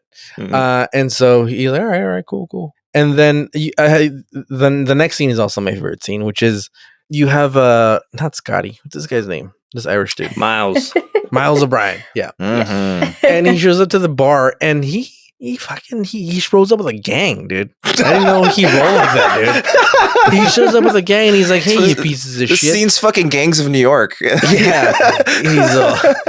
He's like, I looked away once and I cut out that eye. And he looks at this table and he's like, oh, these pieces of shit haven't moved, dude. So him and his gang, dude, go over there and he's like, let's talk to these guys, dude. He's like, hey, we were sitting here. You guys don't have permission to sit here. And he's like, hey, your name's not on it, dude. Come on. And immediately I knew it was gonna get crazy. By the way, who the fuck is that little kid that Jordy's talking to? I don't know. In the background. Look, I don't know. in the bar scene, Jordy's in the background talking to a kid. Yeah, there's just some random little child. And let me tell you my theory about this kid. This kid, Jordy's hiring this kid to go steal that girl from fucking Wesley. Oh my god! He's like, dude. He's like, look, I pay you some money. You take this girl on a date. The plot continues. Yeah. And he's like, you go Oh my over god, there. that's so funny. You fucking woo her. Look at your hair, dude. Better than Wesley's hair, dude. Look at you. You got fucking color in your uniform, dude. You're great, Yeah. dude. Go over there, show her your BMX, and get her out of here. Fuck this guy, dude. He's been talking shit all over the fucking ship. And that's my theory about this kid. Is a kid. Wait, I'm trying to like see. Is that why is there a kid there at the bar? I don't know. It it's looks either like that or a diminutive like person. no. It almost certainly is a child. It's a child, dude. It's a child. Look at. It might feel be like a it's like short-haired old like It person. feels like the producer's child. He wanted to be on set for a day. I mean, they're nursing what looks like a synthaholic beverage. Everybody's got to look at the scene. If you're at home, look at the scene at the bar. Look at the body language. At one point, like Jordy, like we need to put up chin. like a Twitter poll. Is this a child? I think it might be a really small woman, but I like the child idea better. Yeah, the child's more fun. That is like hire as your. Okay. I will do an investigation. No, unknown performer as boy in 10 forward. So it is a boy. All right, so and they have a picture of it. The boy was sitting at the bar in 10 forward, and it's ice cream. I thought it was ice cream. So wow. Okay, this guy was definitely that's Jordy's bribe. It's like, hey, I need you to do something for me. Yeah, exactly. Yeah. He's like, I give you real ice cream, not fake replicator shit. I'm gonna pay for the real ice cream, and you go fuck this kid up, dude. I can't do anything because I'm an adult, but fuck him up, dude. Oh my god! This is a very memory alpha heavy episode, but it's just funny because the little blurb for us said this boy was played by an unknown actor. He's one of a handful of exceptions, as children are usually not allowed to visit 10 forward. So that means Jordy brought him in to give him ice cream. You think it's cool to go into 10 forward, little boy? Yeah. Hey man, you know something weird's gonna happen because Guinan isn't there. Yeah. That's how he got at him. Guinan would have brought out her fucking shotgun and shot the air and been like, "Stop fighting!" Yeah, or she would have done the force. Her lightning hands. Yeah, her lightning hands. Yeah. Force. Her cat claws against Q. Yeah. By the way, that is the best looking fight in the series so far. It's pretty good. That's like the best looking like brawling on camera to date in this show. Yeah, as far as it looks more brawly instead of just like choreography. Yeah, when that guy does a cheap shot on Riker, it looks like he really got hit. Like it looks pretty painful. Yeah. So Worf and Riker are headed to 10 forward, and as soon as the doors open, everyone's fighting, dude. And I'm frantically trying to look for that kid to see what happened. I can't find him because I'm like, what happened to the kid? How did he get out so fast? And then I noticed that Jordy's not there. He probably said, "Let's get the fuck out of here and really go fuck up." No one's gonna be noticing this because security's gonna be here. So we get over there and we fuck up fucking this guy, dude. Yeah. I stand by my theory. Wesley was gonna get his ass kicked by the end of this episode, but it worked out. And again, Worf is unfortunately written as disappointing when it comes to a fight because he's a Klingon. Yeah. He can barely he should be taking everybody to school. Yeah, he could barely hold two regular dudes. Yeah, like you're a Klingon. Shouldn't you just be like clotheslining through 10 forward, getting? I expected bodies flying. Yeah. He's made bodies fly before in very specific camera angles. Yeah.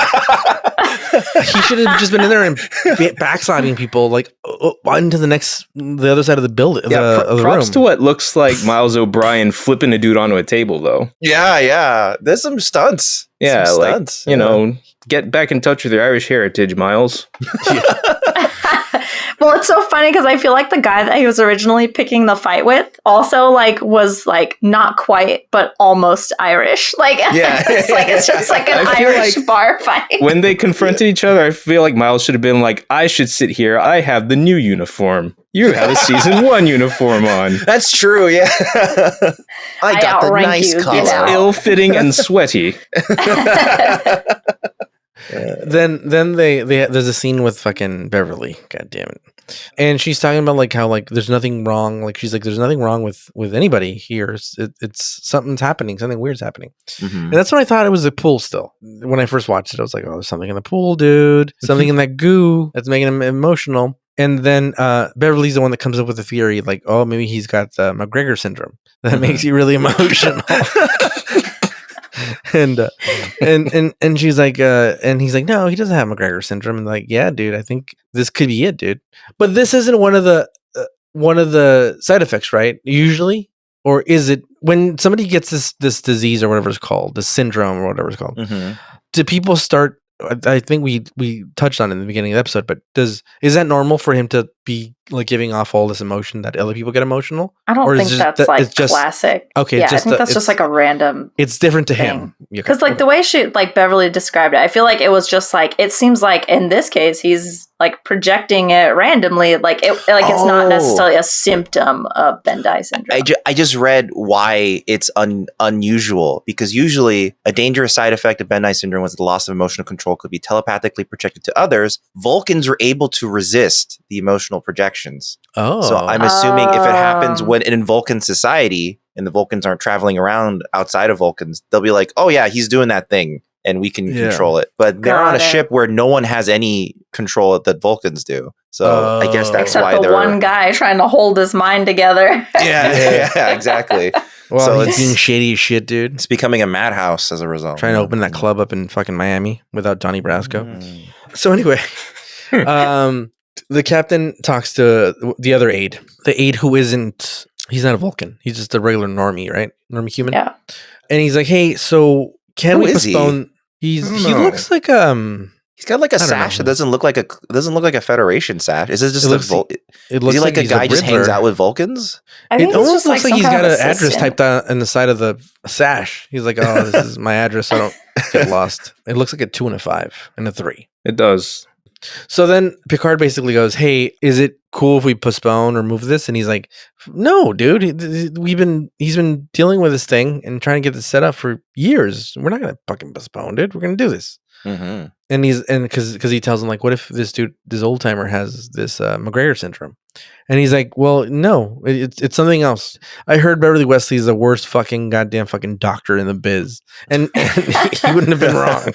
She kills everybody she touches. And so he's like, she's probably wrong. So you should keep researching this bullshit. And then Data does something really cool. Is he talks to Donnie Brasco's friend, and he's like, hey, is this guy compromised? Tell me the truth. Mm-hmm. And he won't at first. And then what does he say to him that convinces him? He says like something like is it logical to proceed with these very delicate negotiations? He flips it on him because he's like, it's not, look, aren't you the logic guy? Why aren't you using logic right now? Yeah. Mm-hmm. What's funny is that logic like can be used to rationalize just about anything. Yeah. So long as you have a reasoning, like a thorough line of reasoning that makes sense in that moment, you can then tack on, well, that's logical, man. Yeah. See, here's my one reason. Obviously, this is logical. Yeah, they do that a couple of times. Yeah. And he's like, dude, so is it logical to do this fucking shit? And then Donnie Brasco's friend's like, hey. He's like, look, all I know is if I was your captain, I'd fucking be worried, man. You know? That's all I'd say. That's all I'd say. It's very cryptic how he says it. I do find it kind of odd though how Data like just immediately goes over to like, hey, my captain is really worried about, like, he's just blabbing to these guys. Yeah, he doesn't have any fucking protocol for like, hey, this is covert shit. We're trying to figure this out. He's like, no. He's like, hey, the captain's got theories that your guy's fucking crazy, dude. And he's really old and he's got McGregor syndrome. Is that true? Tell us. He doesn't have any confidentiality. Tell us.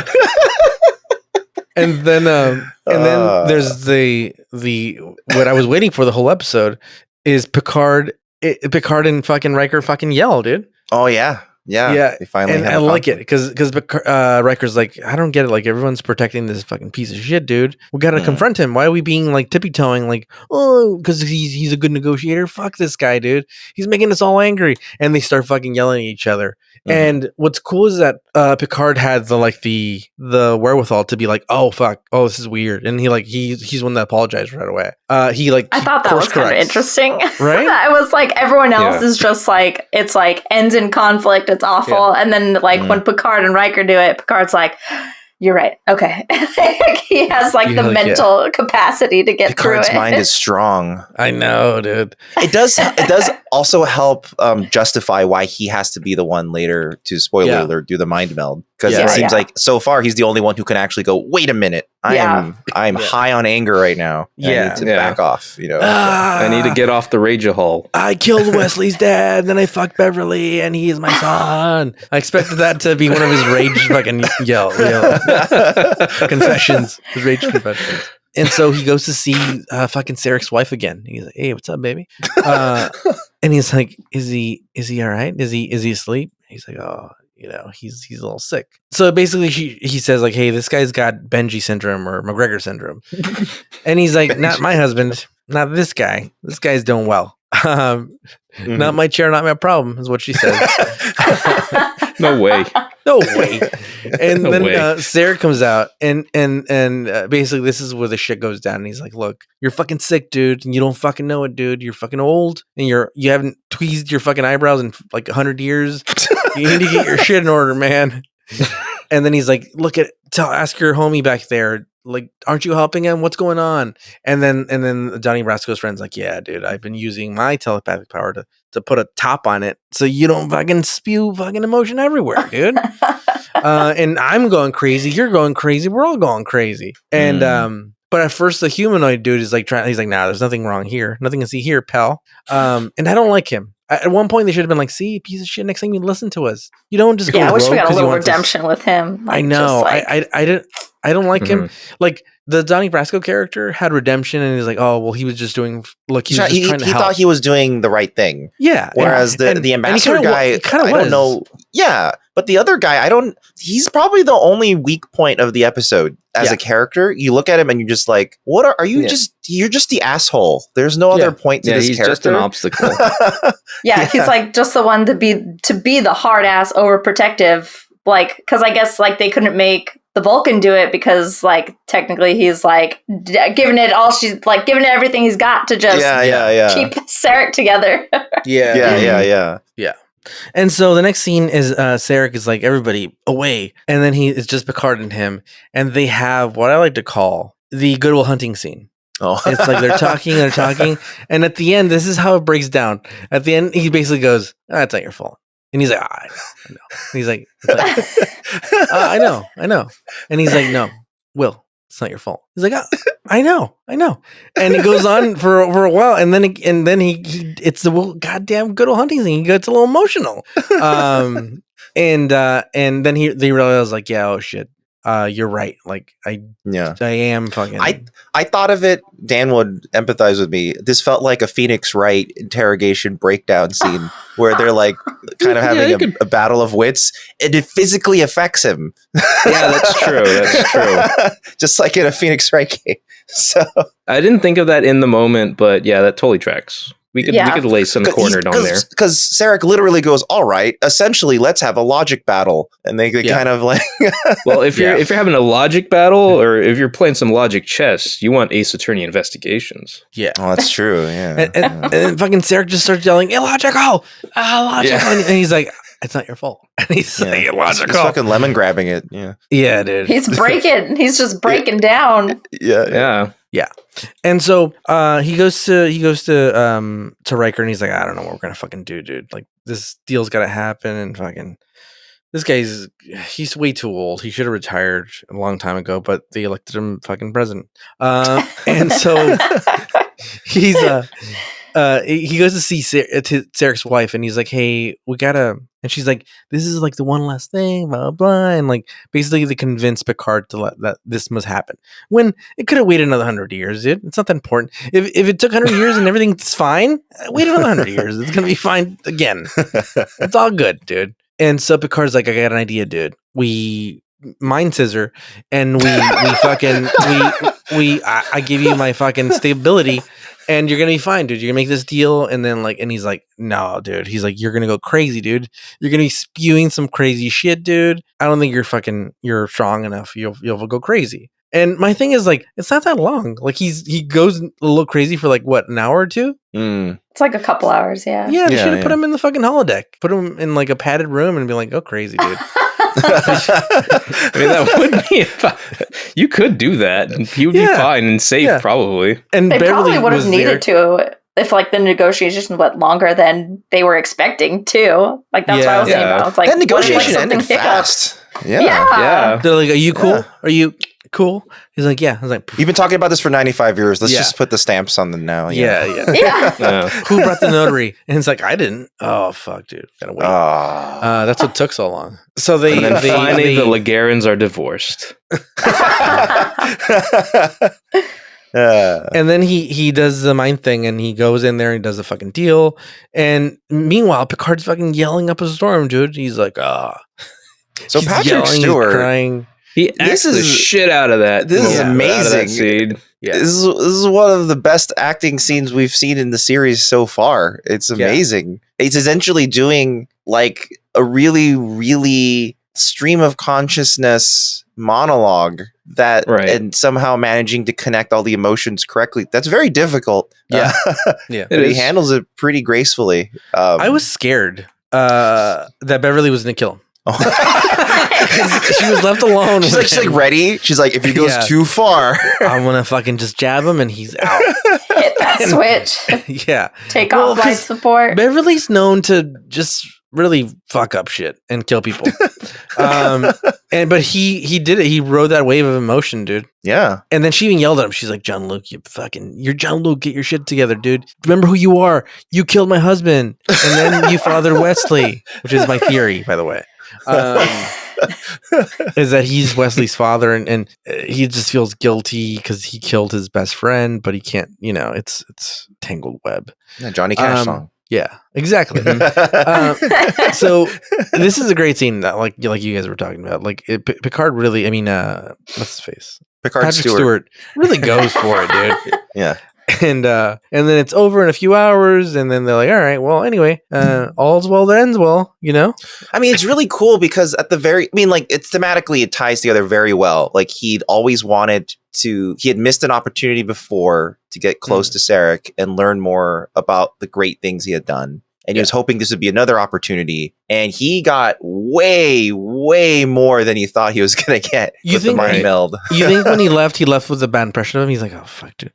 He fucked this priestess and had this kid named Cyclops. Now he knows all that. Just true. Yeah. Yeah. Never mind, meld your heroes. Dude. But like then again, it's coming from like Sarek's point of view though. So That's like true. Sugarcoating it. yeah. True. It's like a point of view gun, but built into the mind meld, I guess. So it's like sort of, yeah. Like they just gave each other a part of their like consciousness, so they just are like what they're thinking on the other's thoughts or like feelings. It's like they're seeing it through the other person. Mm-hmm. So are you telling me that Sarek now knows that Picard killed Wesley's dad?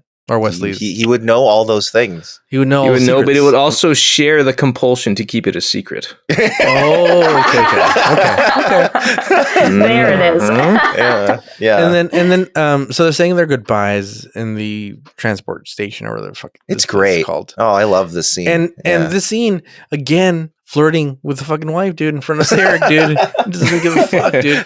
Picard's like, I know all your thoughts, baby. He's like, don't worry, because Sarek isn't even there when he's flirting with her and he's holding her hand and shit, dude. And he's like, and Sarek's like, all right, I'm out, dude. So all's well that ends well. And they do the old West Side Connection fucking gang sign, and they're like, all right. Yep. Is it me or does Picard fuck it up and say something different? No, that's how they started off the salutes. Oh, Yeah. okay. Yeah, it's like the response. You start off the salutation with peace and long life. Kinda and the like- response is, Like when somebody sneezes and you say, fuck you, shut up. Dude. And they're like, I'm sorry. Exactly like that. yeah. Which I think in TOS it was just live long and prosper back to each other. And then it kind of developed into peace and long life, live long and prosper. Yeah. How do you know who says the first part? Like who's a bigger man, I mean, when you say long life to someone, they just shout, then they just shoot back live long. It feels kind of lazy. Yeah. It's kind of like, It's like peace is one thing, prosperity is another thing, but it's like long life. Well, you live long too, buddy. yeah. It's like when like a waiter brings you food and they're like, enjoy your meal, and you're like, you as well. too. Oh, fuck. Yeah, you're like, God damn it, dude! I fucked up. I look like a goddamn fool. Yeah. You start yelling like Sarek. It's not your fault. It is my fault. It's like Spock's dying in the tube, and he's like, "Live long and prosper." It's like, you too. Oh fuck, you too, man. But that's why I yelled. He's like, "You fucked me up." But anyway, I there's some interesting themes in this episode. I see why you picked it. It's very emotional. A lot of look, I like it and then I hate it. I like it and I hate it. There's enough. The one complaint I will say out loud is not enough Wesley slaps. One more. But it happened. It happened at all. It's not as good as when Wesley got stabbed through the back and the thing came out of his. That was like, wow. Yeah, that's amazing. But there is a certain shocking image. The imagery of his mom slapping him is pretty shocking imagery. Yeah. And just so suddenly, she just like comes out with it, and it's like, whoa. You're like, oh. And I like how it like kind of cuts to her recounting that moment immediately. And then I slapped him. They've got to soften the blow a little bit for us out here. and Deanna's like, slowly, slow down. Tell me again how it felt. We've all been wanting to do that for years. Like I pulled the security footage. Jordy, can you walk me through this moment? Yeah, he's like, Jordy was just telling me the other day that like he wished that they had gone to fists. Yeah, he wished Riker was never born because then he wouldn't have interrupted him. Yeah, I enjoyed it. Yeah, how many starships? Out of 10, I'm gonna go. I'll go 7.5, 8. I'm gonna go 7.5. So I have somewhere to go. Okay. What about? Well, I'll actually give it 9 out of 10. Actually, damn. I actually really like this episode. I had not remembered this episode very well. So it's very emotional and like it deals like usually analogous metaphors in Star Trek are like a little bit removed enough that you kind of don't feel too attached to them. You just kind of go, oh yeah, that's what they're talking about. The Klingon battleships, those are submarines, etc. But this one is like, oh yeah, this is like you totally get this is Alzheimer's essentially, and you start there are people in my life who have gone through various types of dementia, and it's like sort of remembering that type of thing, and you're like, wow, yeah, he's going through the same thing, essentially the Klingon version of it, and it's tough. It makes people end the things they want to do in their lives earlier. They have to start resolving things faster than they thought they wanted to.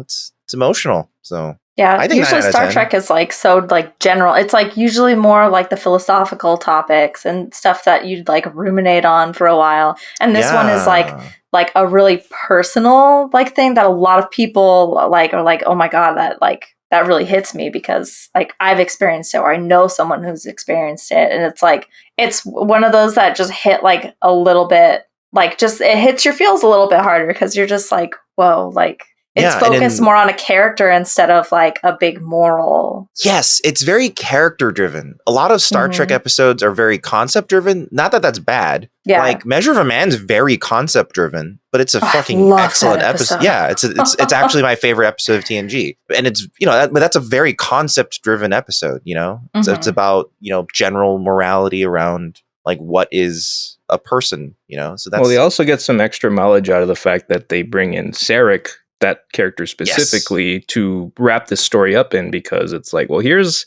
a character that people already know from before. He is now in a state that is worse than when you last saw him. Like he is, deteriorating. And, you kind of like, for those who saw him when he was doing better, like you kind of have a real moment of like, oh man, I remember when he wasn't like this. And like, you kind of, as a viewer, even have a little bit of like, oh man, like he's like not who he used to be, and we're having to deal with it now. Yeah, and he's like played by the same actor and everything. Like, so it's like you see him young and like in his like the peak of his career, and then you see him in TNG. He looks very different in TOS. Yeah, now because he was noticeably so much younger, and it's like that just like is so much more like intense. This isn't Picard's mom. I mean, what's his face? Spock's mom, right? No. This is the lady that came after Spock's mom.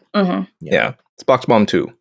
I mean, just because it was another human, I don't know. Yeah. Dan, what's your starships? I will settle on I'll do a 7.5 too. I probably would have given it an 8 or higher if I had more personal connection to Sarek the character beforehand. Mhm. I can acknowledge that this probably plays a lot better for some. Well, like there's more for someone who knows everything. It hits a little more on the nostalgia that like it's like you recognize it between series. So like that's definitely what bumps it up for me. I wonder how many TOS fans were like, holy shit, it's Sarek. And they were like, whoa, the episode's named Sarek and he's actually there. It's really him. And I think that's what they were like banking on was like, it feels that way. Cause like in the intro, like all the characters like, oh my God, it's Sarek. Like, oh my God. And it's just like, and none of them even really know him. Picard has like met him, but no one knows him. So he's just like this like celebrity that no one's really met before. And they slightly refer to his son without actually saying Spock at first. Yeah. It's like I had one chance to meet him. Yeah. And then, like, as the audience knowing all of the history that we know from him, we're like, he's so much more than that celebrity, though. So it's like, it already, like, puts you in this, like, how, like, great is this man? And, like, how this, like, disease is just, like, just ruining his life. Like, it's almost like a parallel of Riker's dad and the reputation he had, only that the audience actually got to be in on it. Yeah, because Riker's dad also had a big rep of like, hey, he's a big man about town. Everyone knows him. Everyone loves him, et cetera, et cetera. And it's less believable in that episode with Riker's dad. You're kind of just like, we're being told that's what's going on. Right. You have no personal connection to the guy. Yeah. You don't really feel it at all. Yeah. Like Sarek, meanwhile, he's done things. You've seen him before. Mm-hmm. So yeah, there's a lot more to like latch on to. Jasmine, how often did he show up in TOS? He's in like 2 or 3 episodes. It's not a lot. I see. But there's one episode that he's pretty involved in. Mm-hmm. And it's like kind of an emotional episode between him and Spock. So it's kind of memorable just because like it's actually, weirdly enough, he's going through health issues that episode too. Oh, okay. And Spock has to give him a blood transfusion. Oh my God. Then that's the metaphor of like your parent is sick. Now the child, that's not even a metaphor. It's just literally what's happening. Yeah. Oh man. Yeah. I recently just went through something like that where it was like, suddenly, I never thought I had to take care of my parents before. And suddenly I did for a bit. And it's a very weird feeling. Yeah. Well, Jasmine, final word. What is your Starships out of 10? For me, it's probably going to be like an 8.5 out of 10. Gotcha. The acting is just so good in this episode too. I love it. Yeah. Mm-hmm. I mean, I think Picard's performance really puts the really great button on everything where you're... Because you could sense... Like, I don't know anything or very much at all about the TOS series. But I feel like in that one performance with Picard just talking, you kind of just... I understood everything and why he's going through these emotions. Sarek is going through these emotions, and his motivations. And it's interesting how it's like, it's not like Sarek's actor is like, bad at acting or anything, but since they gave that task specifically to Patrick Stewart, I don't know, it's like hand off the hardest job to him. Like now you're Sarek and you have to do the hardest thing that you're like the most difficult Sarek thing in this episode. Yeah. But it's like,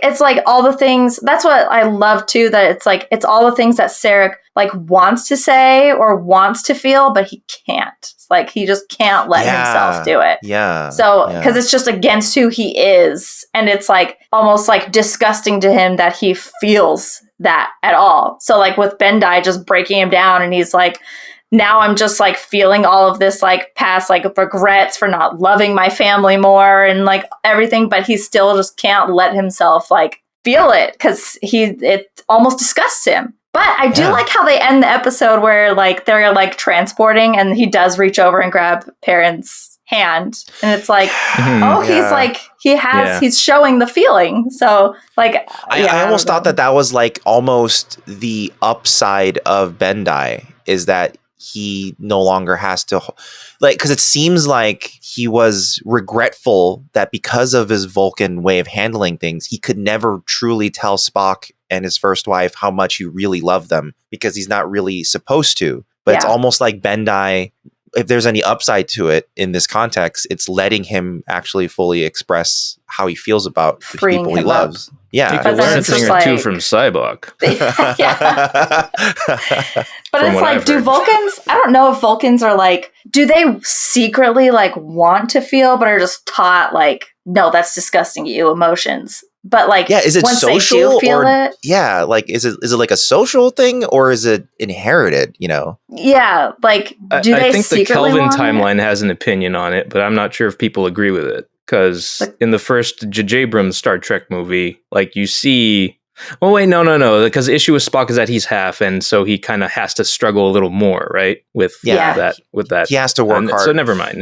And that's always been Spock's dichotomy is that like he gets a little bit of both. So he Yeah. understands the purely logical part, but he also understands what it means to be, you know, the stereotypical, oh, but he's also human, you know, sort of Yeah. like. Mhm. There's Sort of actually like, if you watch TOS, there's like one episode that's like the most popular episode. It's called Amok Time, I think, if I'm remembering that correctly. But it's like the one episode like that you see Spock show emotion, and it's like, Oh, okay. like holy crap! Like you just saw him break his facade that we've just been watching for a whole season. And it's like so like jarring to see him like smile, and you're like, "Whoa!" Does he start singing about Bilbo Baggins?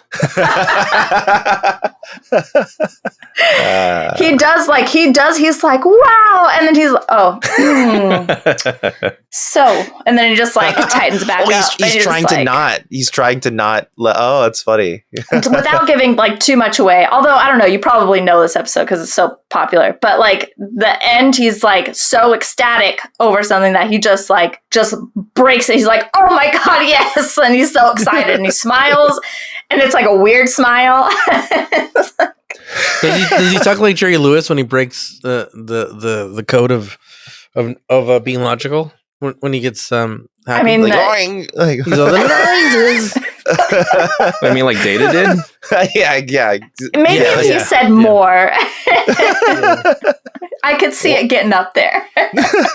He was let loose. Yeah. All right. Quick question. Is there any reference to the Great Okana in the original series? The Great Okana. Oh, Yeah. he's the dashing rogue that shows up.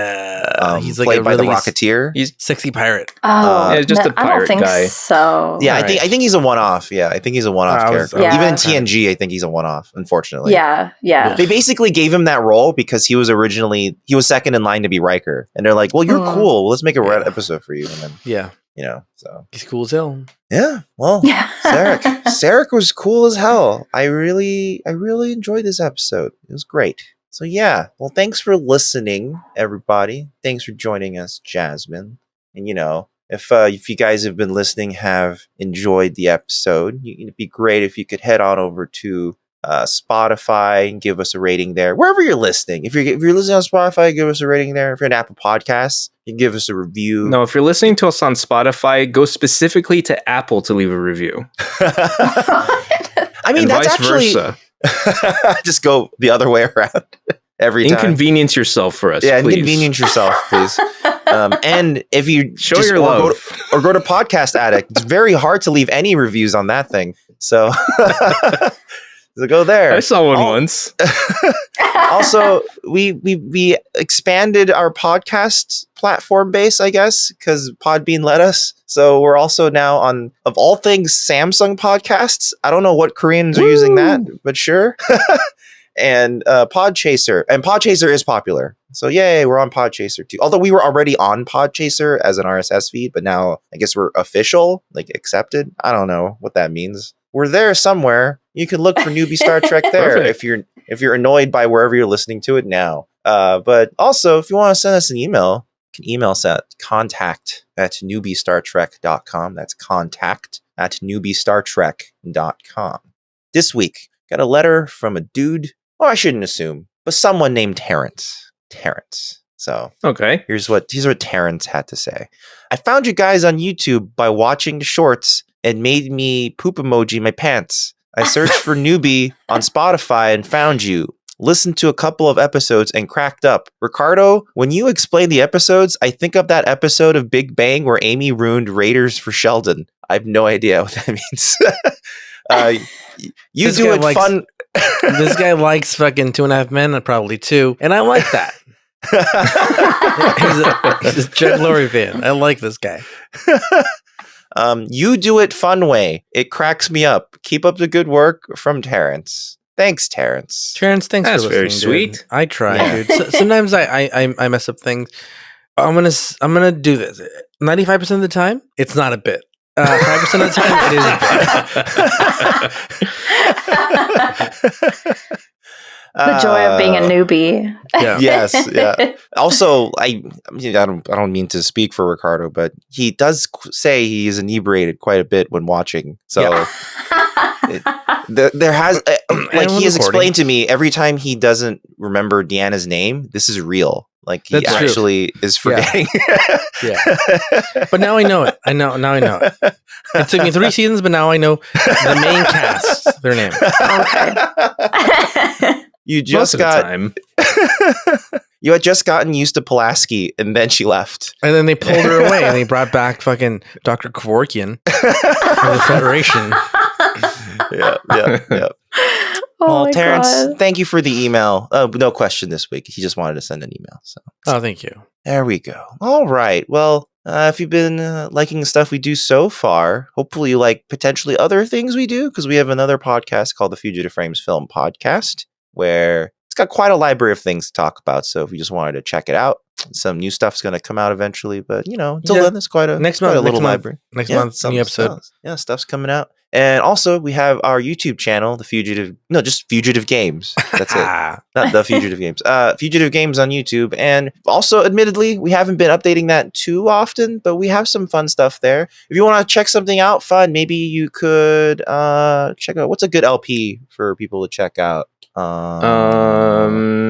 If you've ever enjoyed any of the Max Payne games, we played all of them. We played all 3, yeah. And I grew up with them, so like they were like a trip down memory lane for me. So that was a lot of fun. The second one's kind of weird because we tried to run some mods on it, and I think that might have kind of fucked everything up. Yeah, I fucked it all up. And then also, I love Max Payne so much that I forced Dan to watch me play a mod of it. You know what? Yeah, that's a one-off you can find. It's called Katana. That's pretty fun because you also get like the cringe of like, wait, was it some European teenager? Yeah, who single-handedly did a full conversion mod on his own. It was Maddie Man and Stratton Ace. I remember these developers' screen names. And they made a mod called Katana because they love Fist of the North Star and violent Japanese anime. So it turned Max Payne from mostly a shooter into a hack and slash, where you have a katana and you could cut people's heads off and cut their arms off, cut their torsos off. And if I'm not mistaken, it begins with a voice modulated, "Who am I?" And then it launches off into a really horrible, edgy monologue. The better question would be, "What am I?" Wait, that's seriously what it says? Oh yeah, there was no irony in there at all. Oh wow! and I fucking enjoy it. Okay, so that's Fugitive Games there. And yeah, well, I think I'm going to tease something on the film podcast when the new Magic Mike movie comes out later this year. Oh yeah, you're into. I'm going to watch all 3 of them and fucking do a podcast on that. Do you want to do a watch-thon with that? Do you want to do that? You want to do it? If you want, I've never seen one of them. Oh my god, you're in for a treat, dude. You're in for a treat. Number 1's actually, it's Soderbergh, so number 1 is quite good, and then number 2 really is like not good. Is terrible. But three Soderbergh's back for 3, so yes, this is so it's tentatively good again. We'll see. Yes, because he's not always good, but he can be really good. He's always pretty good. Ocean's 12? Ocean's 12 is that good? I don't know. There's great parts about it. I guess it's interesting at least. Well, anyway. Listen, next time we're back to TNG again. We're going to do good old mom back episode. Menage a Trois. Troy. There's only 2 more episodes. 2 more episodes of the season, right? There's 3 more episodes this season, actually. Say what? So we're going to get Menage a Troy, Transfigurations, and then part 1, Best of Both Worlds, which we're going to have a little special way of doing that. Just a little special. Not too crazy. I don't think we're not going to do like another commentary track of it like we did before, but we're going to handle it a little differently, I think. So Menage a Troy next time. Jasmin, thank you so much for joining us. It has been fantastic. I hope. Yes, thank Of you, course. Jasmine. Thanks for having me. It was very Thank you nice for to get coming. some responses to all of our random, like usually hypothetical questions about Star Trek. Yeah. Usually we're yelling in the dark and we're kind of Yeah. like, what is that it? I don't know. The episode doesn't say, so we'll just move on. Yeah. But but it's been great having an expert on the podcast, and we can go, is that how it is? And you'll go, no, and we're like, oh, good. I So feel we like don't- I'm shooting down all of your cool ideas. No, because listen, it's better to nip a problem in the bud than like 5 seasons in. We're like, it wasn't like that the whole time. Yeah, because the easiest way to get Ricardo to hate something is to disappoint like what he thought it was going to be. Yeah. Okay. So thank you for managing our expectations and If- also being a source of truth. Yeah. As to what's going on. Here's some theories I have. One, the last episode of the series, someone wakes up in the holodeck and it was all a fucking dream. It was all simulation. Just like Oh man. Yeah. yeah. Wait, you said you have multiple theories. That's only one theory. Well, I'm gonna be giving them out as the Okay, show goes all on. right. Come on, dude. Okay. I have a lot more All right. theories. But anyway, All right. thanks for listening, guys. Yeah, we'll see you guys next time with Menage a Troy. It's gonna be one of them episodes with Luoxana again. So yeah. Yeah, dude. Our favorite character. Yeah, Common loves her. I've been waiting for this one, boys. Stay safe, everybody. See you guys next time. Goodbye. Bye. Bye, everybody. Bye. Yay.